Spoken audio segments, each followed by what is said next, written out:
Hey everyone, in this video I'll show you how to add fonts to Canva on mobile, whether you're using an iPhone or an Android device. Let's get started. First, it's important to know that uploading custom fonts to Canva requires a Canva Pro, Canva Teams, Canva Education, or Canva Nonprofit account. If you're using the free version of Canva, the font upload feature will not be available. Now open the Canva app on your phone and sign into your account.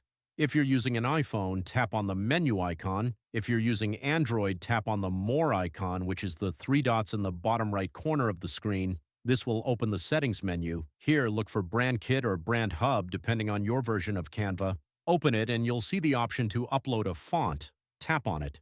Next, locate the font file you want to upload. Canva supports common font formats such as TTF, OTF, and WOFF. Once you've selected the font file, Canva will ask you to confirm that you have the rights to use the font. Tap Upload to continue, wait for the upload to finish. Once completed, the font will be added to your Canva account and will be available across all your devices. Now create a new design or open an existing one. Add a text box and tap on the font selector. Search for the font you uploaded, then select it to apply it to your text. If you don't see the font immediately, close and reopen the Canva app, then check again. That's it. You can now use your custom font in any Canva design on your iPhone or Android device. Thanks for watching, and I'll see you in the next one.